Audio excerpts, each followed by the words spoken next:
नहमदुहु व नुसल्ली अला रसूलिहिल करीम अम्मा बाद बिस्मिल्लाहिर्रहमानिर्रहीम। आज हम पढ़ेंगे फ़ेल माज़ी का तीसरा सीगा। फ़ेल माज़ी मालूम का तीसरा सीगा ज़ोराबू। इसमें आप सबसे पहले हरूफ असली ज़ौद रा बा वो लेकर आएंगे और उसमें जो फ़ाइली ज़मीर है उसकी अलामत वाव साथ जोड़ देंगे। जुड़ के वो बन जाएगा ज़ोराबू और बा पेश ले लेगा क्योंकि वाव हर्फ जो है वो अपने से पहले से ज़म्मा चाहता है। अब ये बन जाएगा उन सब मुज़क्कर ने, यानी मेल की बात हो रही है, उन्होंने मारा। इसमें उन सब यानी गायब, सब जमा और मुज़क्कर उसकी जिन्स है जो इसके अंदर शो हो रही है। अब उसी तरह हरूफ असली लिखे ज़ौद रा बा, ये तीनों सही हैं, सही कर दिया। इनका हमने वज़न बनाया ज़ोराबू का फ़ाअलू। सीगा बन गया जमा मुज़क्कर गायब। अब फ़ाइली ज़मीर हम थी, उसकी अलामत लगी वाव। वो जो वाव है वो बारिज़ है। अब एक नई चीज़ यहाँ आ रही है मरफू मुहल्लन। ये क्या है? मरफू तो एराब है, तो मुहल्लन क्या है इसे देखते हैं। फ़ेल ये है फ़ेल माजी मालूम। मालूम का मतलब कि इसका फ़ाइल जाना पहचाना है। जैसा कि हम इससे पहले पढ़ चुके हैं कि फ़ेल के जितने सीगे हैं उन सब के अंदर एक फ़ाइली ज़मीर इन बिल्ड होती है और वो उसका फ़ाइल होता है। तो उस ज़मीर को जब वो अंदर होती है, साथ मुत्तसिल जुड़ी हुई होती है, उसका नाम है ज़मीर मरफू मुत्तसिल। ज़मीर यानी प्रोनाउन, मरफू ये उसका एराब है, इस पर बात करेंगे इंशाल्लाह। मुत्तसिल यानी जुड़ी हुई। ये फ़ाइली ज़मीर है। ये फ़ाइली ज़मीर जुमले के अंदर हो, यानी ये जो फ़ेल का सीगा है ना, ये एक जुमला है, इसकी भी वजाहत इंशाल्लाह हो जाएगी। तो जब ये इसके अंदर हो तो या तो ये ज़मीर छुपी हुई होती है, ये ज़ाहिर नहीं होती, और अगर ये ज़ाहिर होती है तो इसका कुछ हिस्सा ज़ाहिर होता है। और तीसरी सूरत ये हो सकती है कि ये बिल्कुल भी ज़ाहिर ना हो, बल्कि इसके लिए एक अलामत तय कर ली जाए और उस अलामत के ज़रिए हम कहें कि ये ज़मीर इस अलामत के ज़रिए अपने आप को इस फ़ेल में ज़ाहिर कर रही है। अब ये जो हम ज़मीर है, ये है जमा मुज़क्कर गायब की, यानी थर्ड पर्सन है, ज़्यादा लोग हैं और मुज़क्कर मेल में है। उसके लिए हम कहेंगे होम। होम का अगर आप तर्जुमा करें तो वो सब या दे, ठीक है, जैसे इंग्लिश में दे कहते हैं। तो फ़ेल के सीगे में ये जो हम ज़मीर है ये वाव से ज़ाहिर होती है।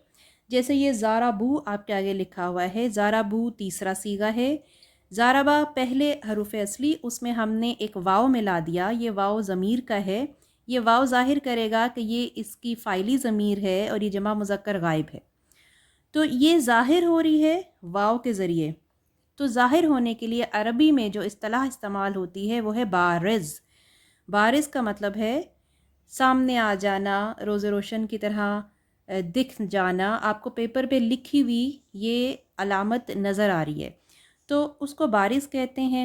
जैसे कि हमने कुछ एग्ज़ाम्पल्स यहाँ पढ़ रहे हैं हम। फ़तहू सामिऊ नासारू। फ़तहू उन सब ने खोला, सामिऊ उन सब ने सुना, नौसरू उन सब ने मदद की।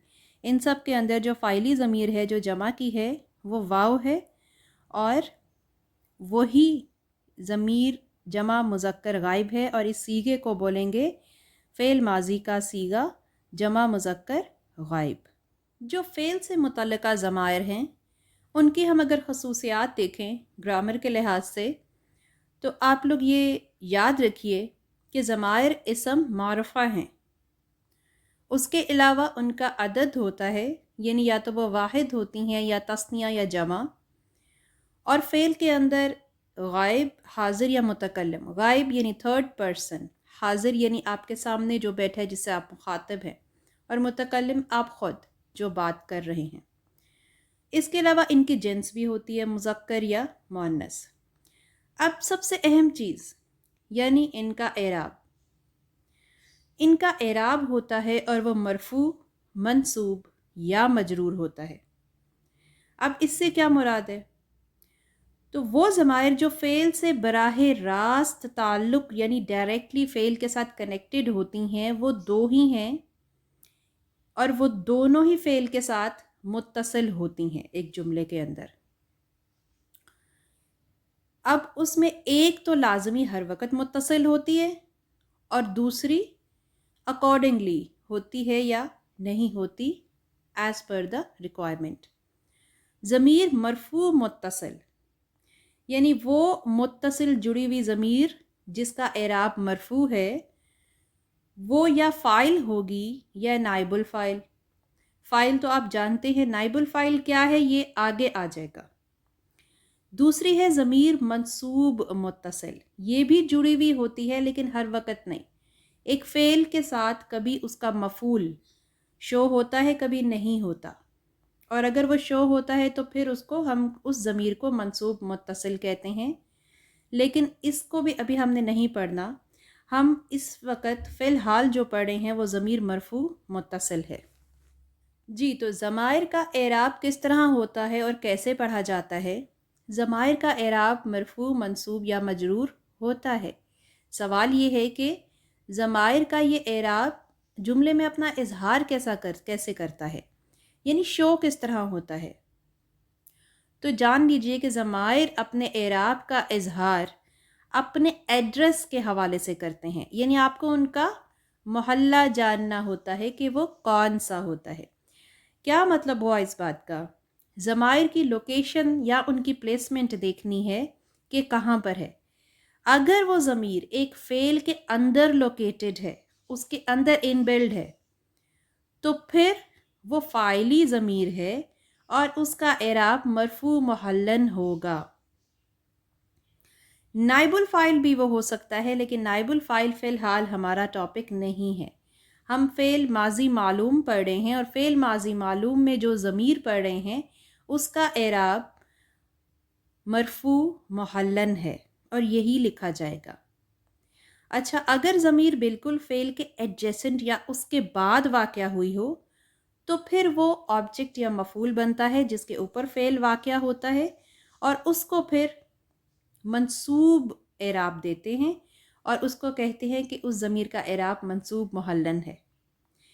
نوٹس میں لکھ لیں، لیکن ابھی سمجھنے کی بات صرف اس ضمیر کی ہو رہی ہے کہ جو ضمیر مرفوع محلن ہے. تو اس وجہ سے ہم نے اب جب بھی ضمیر لکھنی ہے تو ہم نے اس کا اعراب مرفوع محلن لکھنا ہے. مثال دوبارہ دیکھ لیجئے. جی، یہ مثال ہے سامعو. اس میں سین میم عین حروف اصلی، واو ضمیر ایڈ ہوئی، بن گیا سامعو. ان سب مذکر نے سنا. اس کے جو حروف اصلی ہیں، جو اس کا مادہ ہے وہ صحیح ہیں. اس کا وزن ہے فعیلو اور یہ صیغہ ہے جمع مذکر غائب. جو صیغہ ضمیر کا ہوتا ہے وہی صیغہ اس فعل کا بھی ہوتا ہے. فاعلی ضمیر جو اس کے اندر ہے اس کی علامت واو ہے اور وہ واو سے ہی شو ہو رہی ہے. واو ضمیر بارز کس طرح لکھیں گے؟ مرفوع محلن کر کے. اور اب ہم اس ضمیر کا اعراب مستقل یہی لکھیں گے. جیسے اگر الف ہوتا تو ہم لکھتے الف ضمیر بارز مرفوع محلن. اگر ہوا ہوتا تو ہم لکھتے ہوا ضمیر مستتر مرفوع محلن. فعل کون سا ہے؟ فعل ماضی معلوم ہے. معلوم کا کیا مطلب ہے؟ کہ اس میں فاعل جانا پہچانا ہوتا ہے. اس طرح سے اب ہماری مزید جتنے بھی چارٹس بنیں گے اس میں ہم نے ایڈیشن کر لیا واو ضمیر بارز مرفوع محلن کا. شکریہ، اب تک کے لیے اتنا ہی. وآخر دعوانا الحمد للہ رب العالمین.